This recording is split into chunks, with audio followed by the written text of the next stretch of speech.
Welcome to Caring Beyond the Pew, the podcast that dives into the central role of faith leaders in supporting individuals and families through life's most profound moments.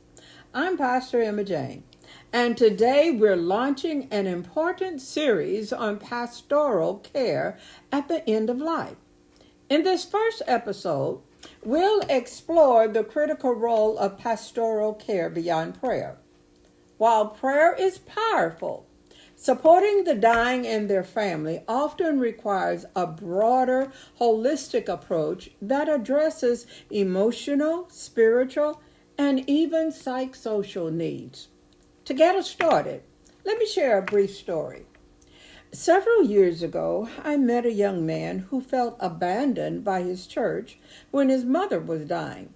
He was a faithful member and served as an usher on Sundays. No one from the church bothered to visit him or to come pray with him. They prayed at church, but no one came to the home to visit with him or his mother. He was left feeling lost and unsupported. It was a turning point for him. This family didn't just need prayer. They needed someone to walk beside them in their darkest hour. This young man left his church and never returned. That's what today's episode is about. How we as leaders, titled or untitled, can meet those deeper needs. The need for pastoral care beyond prayer. Prayer is often our first instinct when someone is facing the end of life, and for good reason. It connects us to God and offers comforts. But for many, especially those who are dying and their families, prayer alone doesn't always provide the complete support they need. Think about it. The dying are navigating a deeply personal and often frightening journey. Families are overwhelmed with emotions, medical decisions, and grief. What they need is someone to walk with them, not just pray, but to listen, to provide practical guidance, and to remind them that they're not alone in this process. Here's the truth. When pastoral care focuses solely on prayer, we risk missing opportunities to offer the holistic care Jesus modeled. He didn't just pray for people. He fed the hungry, healed the sick, and comforted the grieving. Our ministry must reflect that same depth and compassion. What does holistic pastoral care look like? So what is it that it looks like in practice? It starts with recognizing the whole person, their spiritual, emotional, physical, and psychosocial needs. Spiritual support. Yes, this includes prayer, but it also involves helping the dying explore their faith, address doubts, and find peace with God. Emotional support. Sometimes the most powerful ministry we can offer is a quiet presence, sitting with someone as they process their fears or grief. Listening without judgment or quick solutions is often more comforting than words. Psychosocial support. Families often struggle with logistics, things like coordinating meals, understanding hospice care, or simply finding time to rest. Pastoral care can involve organizing support systems within the church to meet these needs.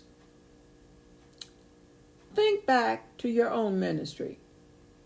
Have you ever walked into a hospital room, said a prayer, and left, and then feeling like you didn't do enough? It's okay to admit that. Today is about learning how to fill those gaps with intentional, holistic care. So why does this matter?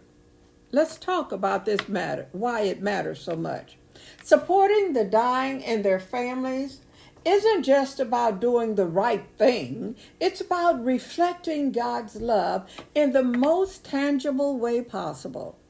When we care for someone at the end of their life, we're offering them dignity and reminding them that they're valued even in their final days. For families, that care often becomes a lasting memory of the church's compassion, a source of comfort long after their loved ones have passed. And here's something important to consider. When we provide this kind of care, we build trust. Families who experience compassionate end-of-life ministry are more likely to remain connected to the church and even invite others to join. This isn't just a ministry opportunity, it's a chance to strengthen the fabric of the entire church community. In closing, today we've touched on a foundational idea that pastoral care must go beyond prayer to truly meet the needs of the dying and their families. As we continue this series, we will dive into the challenges, mistakes, and opportunities in end-of-life ministry.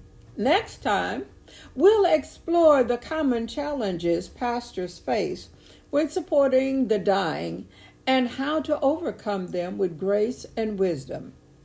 But before we go, I want to leave you with this thought.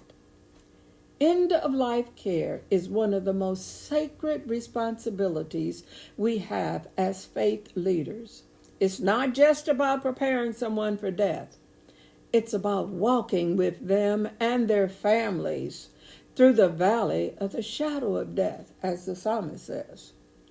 Thank you for listening to Caring Beyond the Pew. If you found today's episode meaningful, please subscribe, share it with your community, and join the conversation. Until next time, take care and remember, your ministry matters.